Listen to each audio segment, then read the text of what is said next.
현재 강의의 주제는 챗GPT를 활용한 데이터 분석입니다. 데이터를 분석하는 모든 과정을 챗GPT를 활용해서 코드 작성 및 결과 해석을 진행하도록 하겠습니다.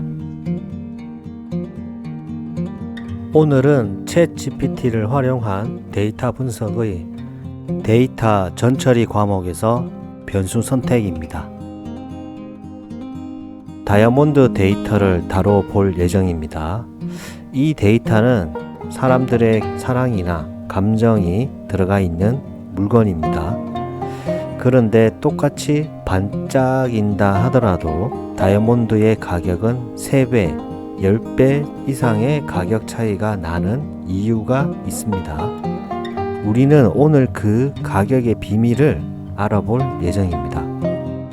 다이아몬드를 가공하는 장인처럼 우리 역시 다이아몬드 데이터를 다듬고 정리하고 빛나게 만들어 볼 예정입니다. 그리고 마지막엔 우리가 직접 다이아몬드의 가격을 예측하는 장인이 될 수 있도록 해보겠습니다. 자, 본격적으로 데이터 전처리 작업을 진행해 보겠습니다. 자, 데이터 전처리 작업에서는 먼저 데이터의 정제, 파생 변수를 생성을 해보고 생성된 파생 변수를 활용을 해서 EDA 과정을 다시 한 번 더 진행하겠습니다. 그리고 EDA 과정 중에서 데이터 변환, 즉 비닝을 진행할 예정이고요.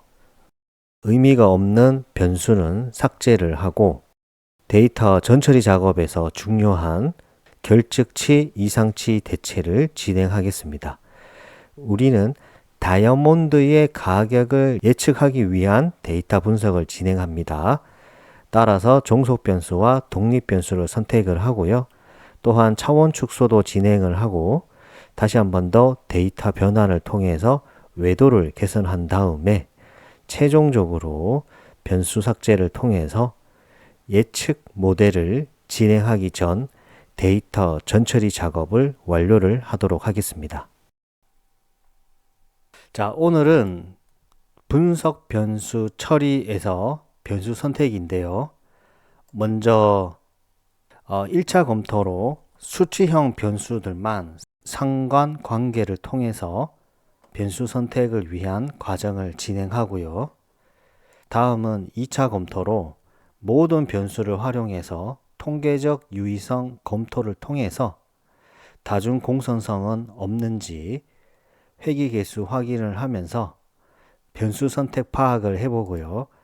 마지막으로 3차 검토인 변수 중요도 파악을 통해서 최종적으로 다이아몬드 가격 예측을 위한 변수 선택 과정을 진행하겠습니다.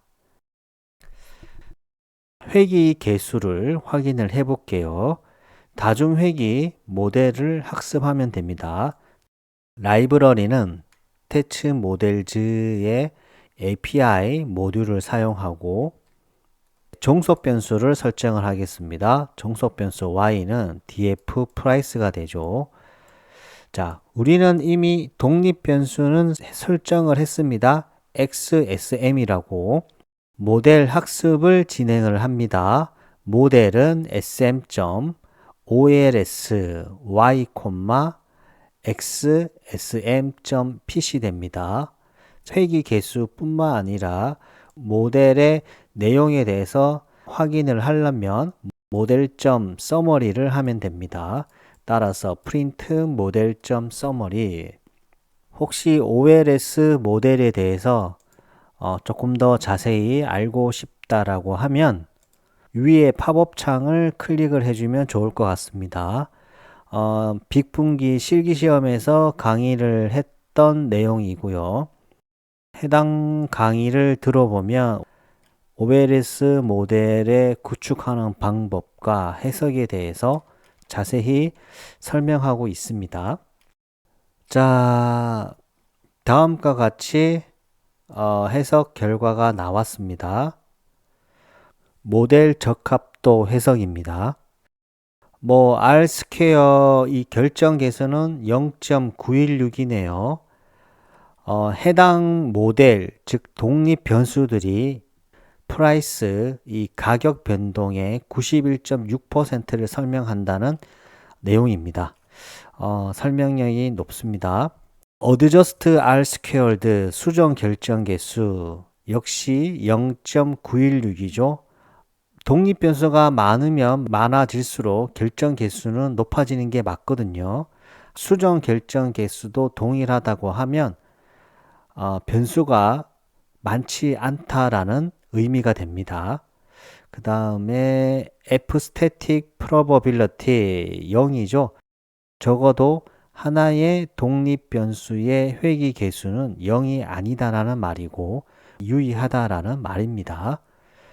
자, AIC, BIC는 모델을 비교를 할 때 여러 가지 독립 변수를 조합을 하면서 비교를 할 때 좋은 모델을 선택을 할 때 선택하는 값으로 해당 값이 낮을수록 좋은 모델이고요.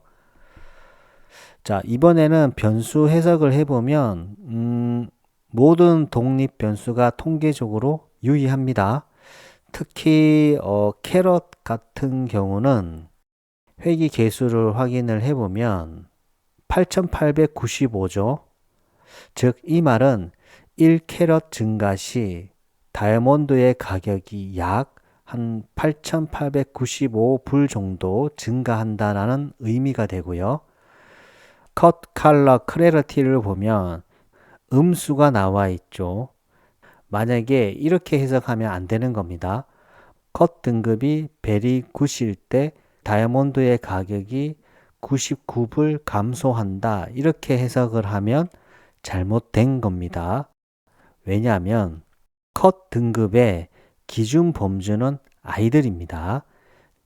컷 등급이 베리 굿이 되면 아이들 등급 대비 99불이 감소한다라는 의미입니다. 항상 기준 범주 값 대비 변동량을 말하는 겁니다. 자, 이해되시죠? 자, 마지막은 모델의 잔차에 대한 분석이고요.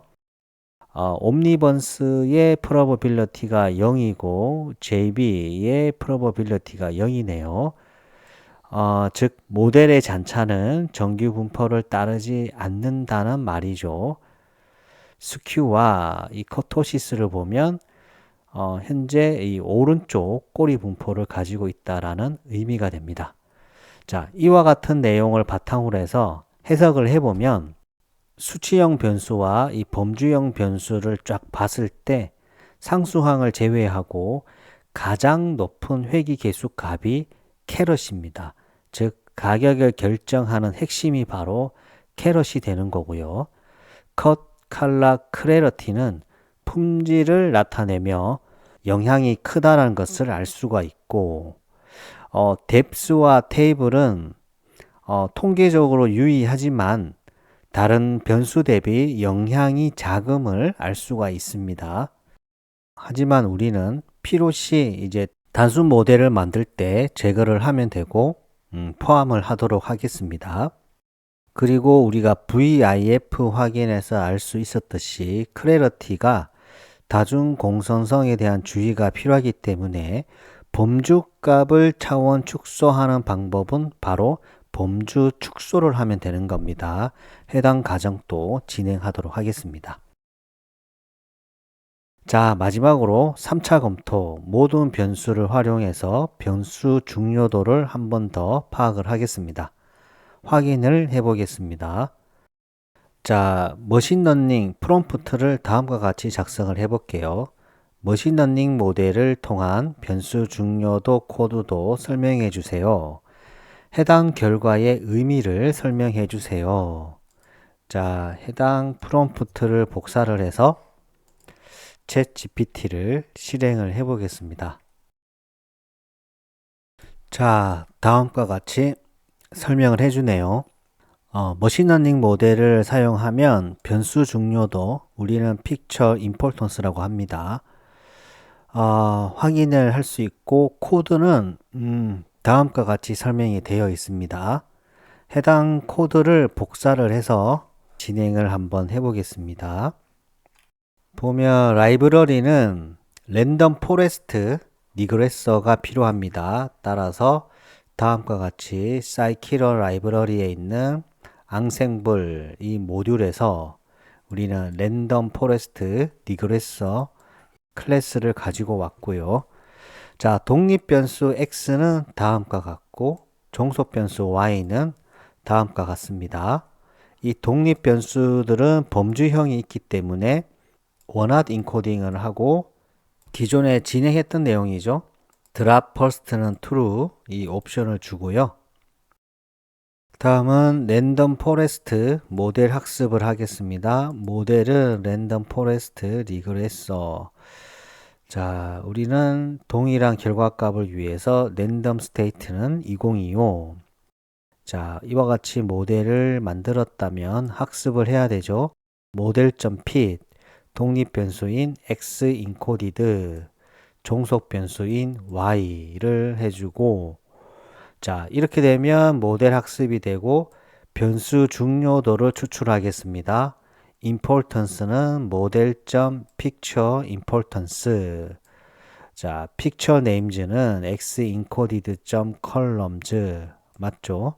우리는 picture importance를 데이터 프레임으로 만들고 picture와 importance 이 컬럼에는 pictures names와 importance에는 importances를 입력을 하고, 처음부터 우리는 importance 기준으로 내림차순으로 정렬을 하겠습니다.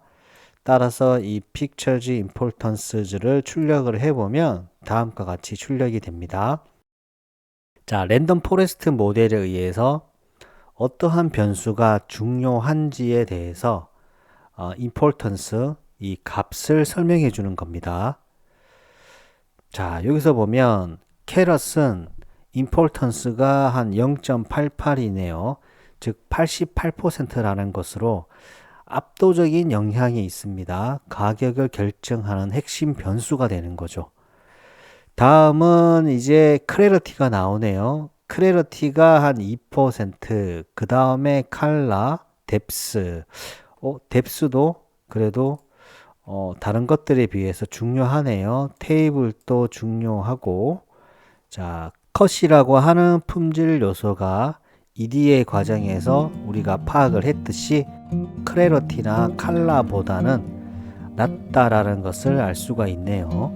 참고로 이 랜덤 포레스트 기반의 이 변수 중요도는 회귀 개수와 달리 방향성 정보는 없습니다. 수치가 클수록 해당 변수가 모델 예측의 기여도가 높다라는 의미입니다. 이와 같이 변수 중요도 파악까지 다 했고요. 결과적으로 우리는 변수 선택을 할 때 독립 변수는 볼륨을 제외한 나머지 변수들을 모두 사용하도록 하겠습니다. 자, 이상으로 강의를 마치고요. 다음 강의는 이제 한 번 더 클래리티 범주 값에 대해서 차원 축소를 통한 다중 공성성 개선을 진행을 하고요. 마지막으로 비대칭 분포를 개선을 하고 최종적으로 변수 삭제를 통해서 예측 모델 진행을 위한 변수 선택을 하도록 하겠습니다. 수고 많으셨습니다. 오늘 하루도 수고하셨습니다. 반복과 학습은 필수입니다. 감사합니다.